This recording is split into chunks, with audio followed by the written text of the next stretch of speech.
देवली उनियारा और राजस्थान लेवल की कुछ समस्याओं को लेकर एक जन आंदोलन की घोषणा की है, जिसमें हमारी 11 सूत्रीय मांगे हैं। और अभी इस आंदोलन को लेकर जब हम जनसंपर्क पर निकले, गांव-गांव गए पीले चावल बांटने, तब कुछ समस्याएं हमारे सामने गांवों से आई। तो वो समस्याएं भी मैं भी आपके सामने रखूंगा। इस आंदोलन को लेकर कल हमें जिला प्रशासन ने वार्तालाप के लिए बुलाया था, लेकिन कल कहीं बिजी होने के कारण मैं नहीं पहुंचा।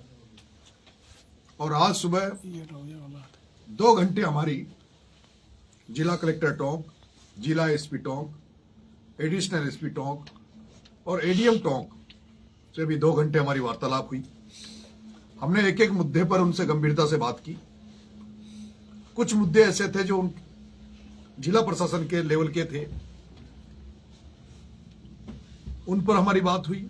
और कुछ मुद्दे ऐसे हैं जो समरावता को लेकर, फसल बीमा को लेकर, जो स्टेट और राजस्थान सरकार लेवल के थे, उन पर भी हमारी बात हुई है। मैंने कल तक का सरकार को और जिला प्रशासन को समय दिया है। कल हमारा उनियारा में सोप थाने के पास में एक कोटड़ी मोड़ चौराया है, वहां हम इस जन आंदोलन की शुरुआत करेंगे। ये सरकार के खिलाफ हमारा ऐलान जंग होगा, जो कि किसानों के लिए, आमजन के लिए होगा। कल 12 बजे कोटड़ी मोड़ चौराहे पर हजारों की संख्या में इकट्ठे होकर एक जनसभा करेंगे। और अगर सरकार ने हमारी मांगे नहीं मानी, जिला प्रशासन ने हमारी मांगों पर ध्यान नहीं दिया, तो हम उसके बाद राजधानी जयपुर की तरफ कूच करेंगे। इस आंदोलन में समाजवादी पार्टी उत्तर प्रदेश के विधायक अतुल जी प्रधान, राजस्थान सरकार में पूर्व मंत्री राजेंद्र जी गुडा शामिल होंगे। इसके साथ साथ जो हम भगत सिंह सेना का हमने जो निर्माण किया है,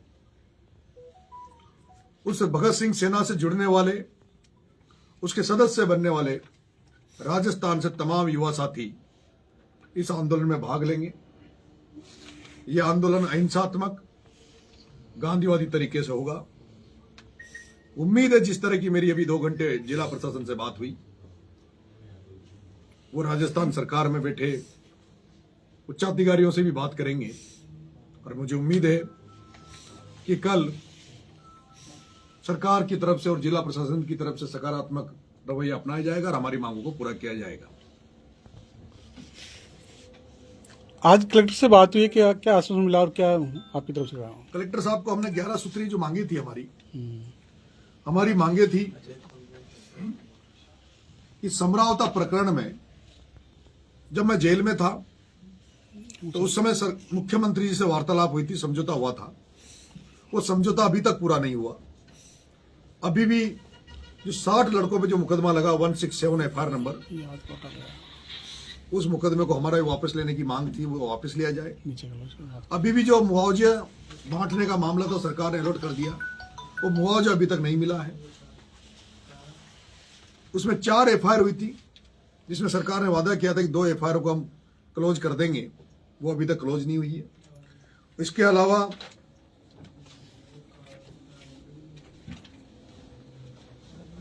फसल बीमा का जो मामला है, अभी तक फसल बीमा के मामले को लेकर, फसल बीमा के पेमेंट को लेकर, खरीफ की जो फसलें हैं, जो चौपट हो गई थी बरसात की फसलें, उसको लेकर अभी तक कोई स्थिति साफ नहीं हुई है।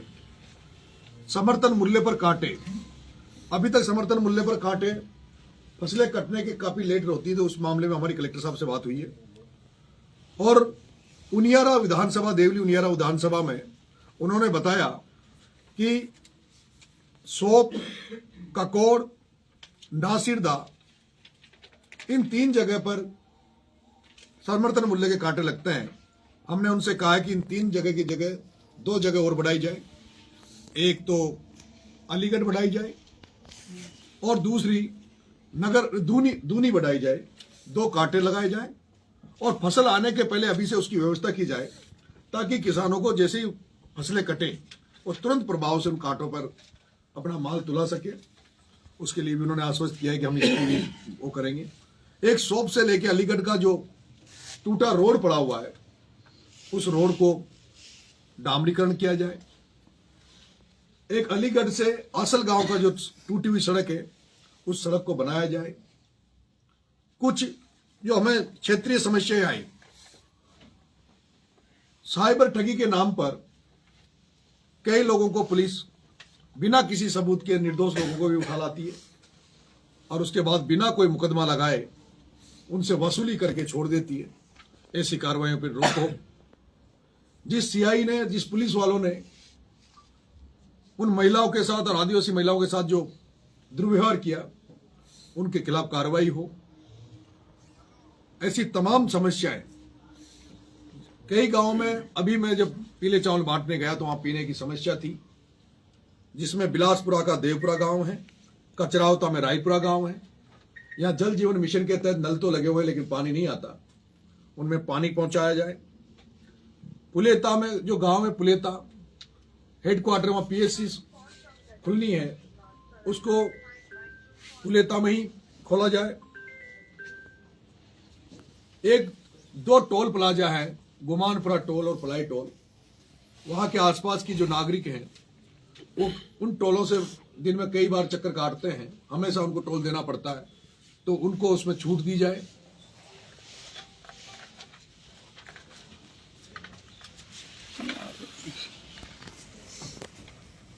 एक जो हत्या हुई थी खेड़ली में, मर्डर हुआ था, उसमें दोनों मुलजिमों की जमानत हो गई, लेकिन अभी तक जिसकी हत्या हुई उसके परिजनों को अभी तक जो पीड़ित प्रतिकार वो नहीं मिला।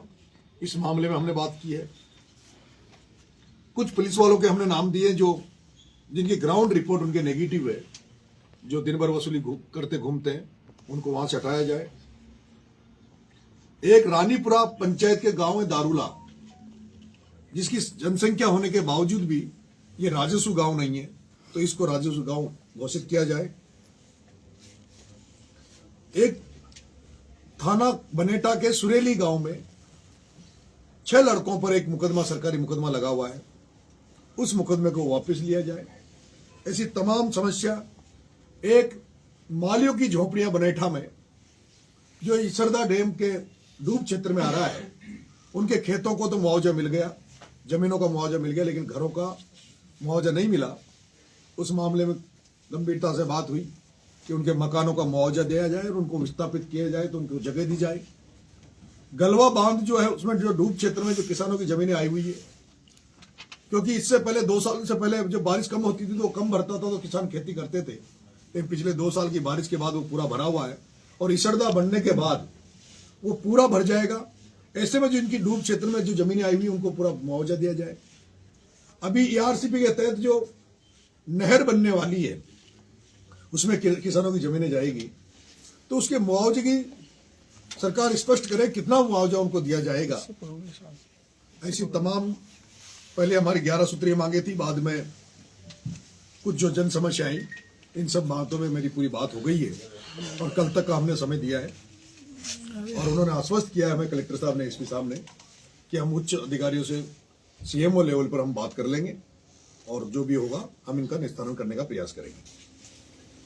लगता है जन आंदोलन का जो रूपरेखा थी उसमें अब कोई फर्क आएगा, क्योंकि जिला कलेक्टर साहब ने कहा कि अधिकांश मांगों पर सहमति बन गई है और कल वहां जाके बकायदा घोषणा की जाएगी। जिला प्रशासन से सहमति बन चुकी है।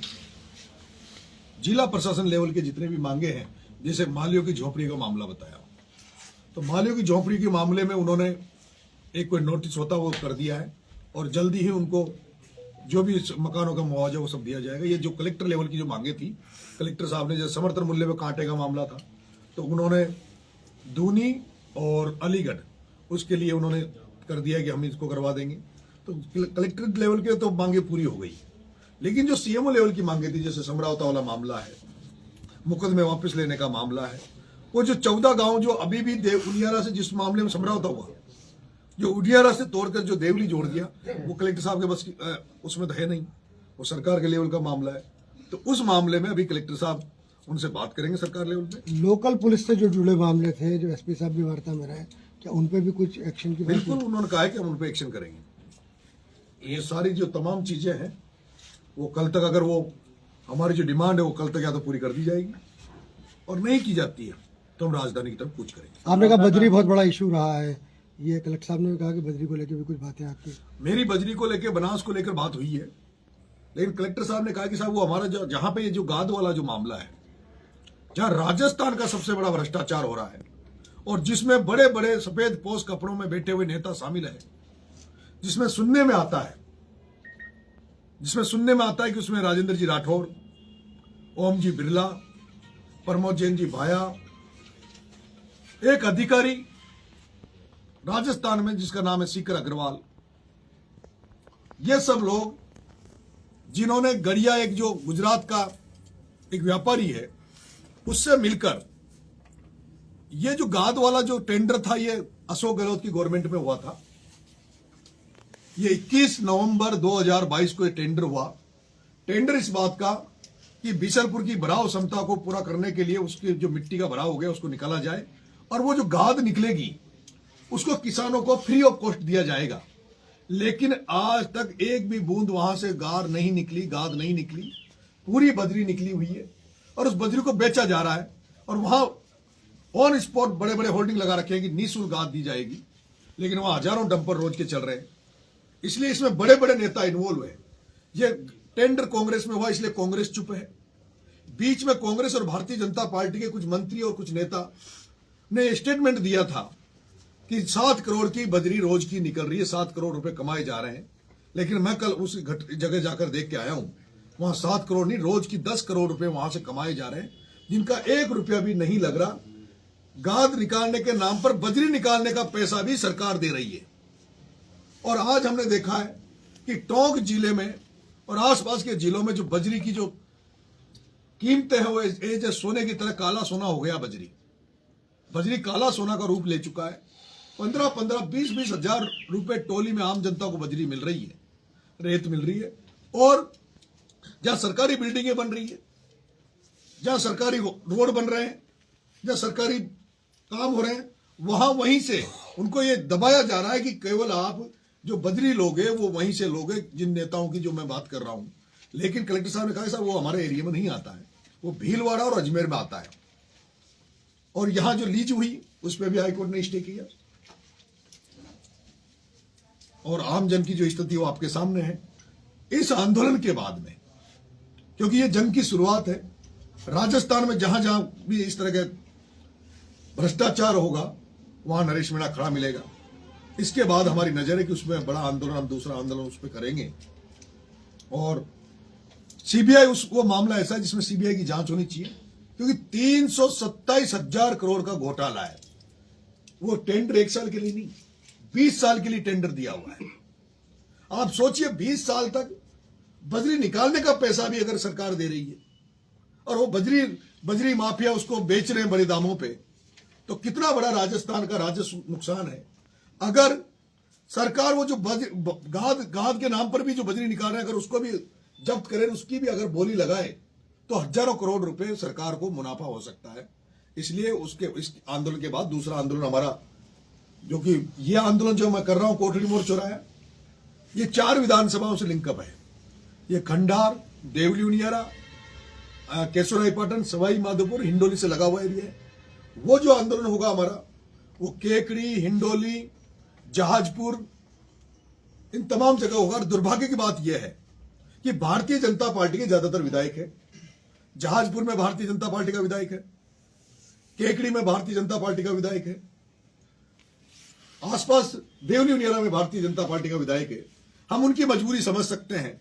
जो भारतीय जनता पार्टी के विधायक है वो नहीं बोल सकते ओम बिरला के खिलाफ, अगर वो बोल गए तो उनका टिकट कट जाएगा। लेकिन कांग्रेस के जो विधायक है, हिंडोली का विधायक कांग्रेस का है, वो क्यों इस पर एक टिप्पणी नहीं करता, क्यों नहीं इसके खिलाफ बोलता? क्योंकि हिंडोली में भी और इस एरिया में हजारों लोग जो बजरी का कारोबार करते थे, जिनके डंपर चल रहे थे, जो रॉयल्टी पर डंपर चलते थे, ट्रैक्टर चलते थे, उनके जंग लग चुकी है। और केवल एकमात्र जो गाद के नाम पर जिन लोग शामिल है उन्हीं की बजरी पूरे एरिया में बिक रही है। इसलिए अगला आंदोलन हमारा वहां होगा। कितने करोड़ बताया? 327,000 करोड़ का राजस्थान का नुकसान है। जिला प्रशासन और ट्रेड मिनिस्टर का कहना है कि जिले में बजरी कहीं नहीं चल रही, जबकि हम सब रोज व्यक्तिगत गांव गाड़ी शहर में गली मोहल्ले में देखते हैं वहाँ ट्रैक्टर ट्रॉली। मेरा आप तमाम मीडिया साथियों से निवेदन है कि आप अगर बनास की नदी पुलिया पे जाओगे, जो देवली से केकड़ी जो रोड जा रहा है, उस रोड को अगर आप रात का नजारा वहां देखोगे तो जैसे बॉम्बे में गेट ऑफ इंडिया से जब समुद्र की तरफ देखते हैं और जिस तरह समुद्र में लाइटें दिखती जहाजों की, आप उस पुलिया पे जाओगे तो बिशरपुर की तरफ जब आपका कैमरा जाएगा तो ऐसा नजारा दिखता है जैसे कि कोई समुद्र में आ गए हो, समुद्र के जहाज चल रहे हो। बड़े बड़ी बोटें, बड़े बड़े जहाज वहां चला रखे हैं, बड़ी बड़ी एलएनटियां वहां पड़ी हुई है उस गाद के नाम पर बजरी निकालने की। इससे बड़ा भ्रष्टाचार हो नहीं सकता और कोई नेता विधानसभा में, लोकसभा में बोलने के लिए तैयार नहीं। मैं आशा करता हूं, अभी संसद चल रही है, मैंने हनुमान जी बेनीवाल साहब को भी इस मामले में बताया है कि साहब इस तरह का राजस्थान में सबसे बड़ा भ्रष्टाचार हो रहा है। उन्होंने भी मुझे कहा है कि मैं जल्दी इसको संसद में उठाऊंगा और उम्मीद करता हूं इसी संसद काल में हनुमान जी बेनीवाल संसद में उठाएंगे। उम्मीद करते हैं अशोक चांदना जी हिंडोली के एमएलए, कांग्रेस के एमएलए, अगर उनकी मिली भगत अगर बिरला से नहीं, मैं तो कहता हूं वो पूरी तरह बिरला से मिले हुए हैं। और बिरला से इसलिए मिले हुए हैं क्योंकि उनकी भी खाने चलती है बगल में ही, सावर में उनकी खाने हैं, वो अवैध खाने। एक बार अशोक चांदना जी विधानसभा में वसुंधरा जी के खिलाफ बोल गए थे, वसुंधरा जी ने उनके पेनल्टी निकाल दी। पेनल्टी निकालने के बाद उन्होंने समझौता कर लिया, राजीनामा कर लिया और पेनल्टी बचाई। और अब वो जो सावर में उनके अवैध खाने चल रही है, उस अवैध खानों को चलाने के लिए बिरला जी ने सेटिंग कर रखी है। अभी जो परिसीमन होने की जो चल रही है चर्चा ये भी है कि हिंडोली एससी की सीट हो सकती है, इसलिए उस सीट को बचाने के लिए उनकी बिरला से सेटिंग है। और अगर मैं कह रहा हूं, अगर अशोक चांदना जी की बिरला जी से सेटिंग नहीं है, बिरला जी से मिली भगत नहीं है, तो उनको इस गाद वाले मामले को, अभी विधानसभा चल रही है, उनको उठाना चाहिए। और अगर वो लोग नहीं उठाते हैं, अगर डोटासरा जी नहीं उठाते, डोटासरा जी क्यों नहीं बोल रहे इस भ्रष्टाचार पे? क्योंकि डोटासरा जी को पता है कि मैं अगर बिरला जी के खिलाफ बोल गया, मैंने बिरला जी के खिलाफ आवाज उठा दी, गाद के मामले में आवाज उठा दी, तो मुझे कहीं पेपर लीक में अंदर नहीं हो जाना पड़े।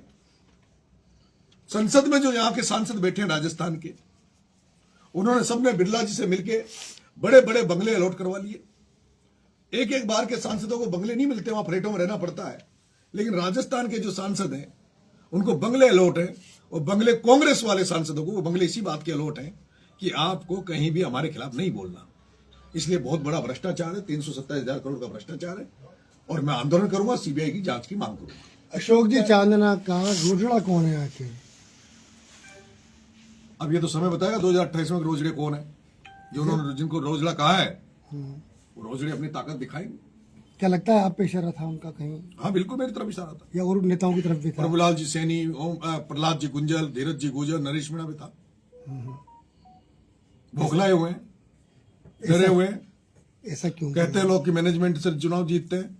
आप अगर अशोक जी चांदना अगर मैनेजमेंट से चुनाव जीतते, अगर वो चुनावी मैनेजमेंट के कलाकार होते, तो मैं जानना चाहता हूं कि हिंडोली में सीपी जोशी लोकसभा चुनाव में क्यों हारा?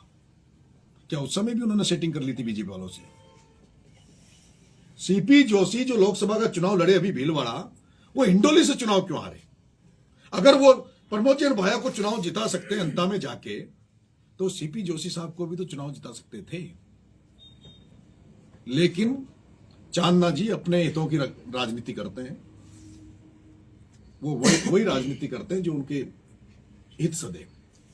अशोक चांदना का एक बयान आया है कि इधर से भी आए या उधर से भी आए, फुटबॉल की तरह उठाकर बाहर फेंक दूंगा, गेंद बना दूंगा, ये बोला उन्होंने। फुटबॉल नहीं, गेंद बना दूंगा। गेंद बना दूंगा। ठीक है, अब वो कौन किसको गेंद बनाएगा, कौन किसको फुटबॉल बनाएगा, अभी तो मेरी शुरुआत हुई है इंडोली के आसपास बूंदी जिले में 2028 में।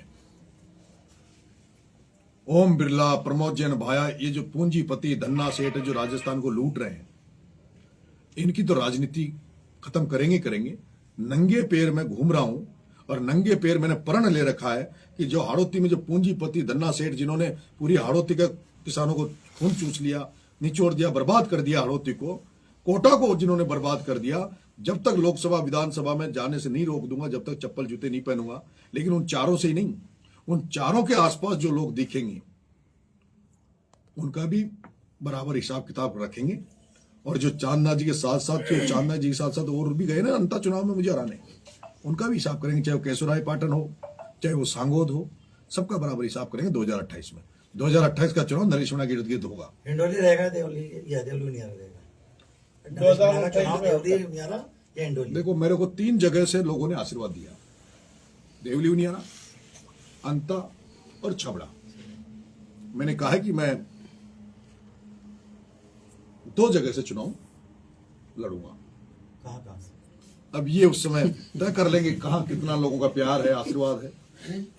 लेकिन ये तय मान लीजिए कि चाहे मैं 3 बार हार गया, चाहे मैं आगे भी एमएलए नहीं बनूं, मैं जिद्दी हूं, मैं आगे भी एमएलए नहीं बनूं, लेकिन जिन्होंने मुझे हराया है उनको हराने का पूरा प्रयास करूंगा, जी जान लगा दूंगा, चाहे मैं खुद बनूं कि नहीं बनूं।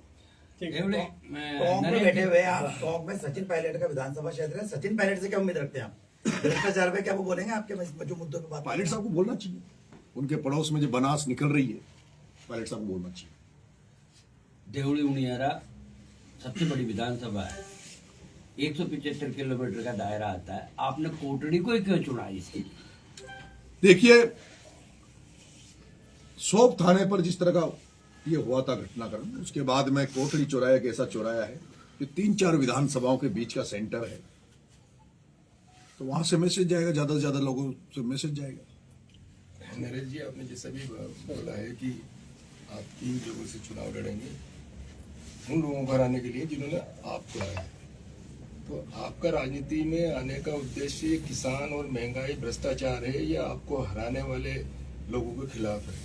देखिए, मैंने 25 साल से राजनीति में हूं, 25 साल से जन संघर्ष और लोगों की लड़ाई लड़ते हुए आया हूं, इसलिए 32 मुकदमे खाए, कई बार जेल गया। आज तक मेरे पर कोई व्यक्तिगत मुकदमा नहीं है। अपने निजी स्वार्थ के लिए कभी ऐसा काम नहीं किया जिससे मुझे जेल जाना पड़ा। लेकिन जिन लोगों ने मुझे चुनाव हराया है, अब राजनीति में उनका हिसाब तो करना पड़ेगा ना। हिसाब करेंगे। ठीक है सर, थैंक यू।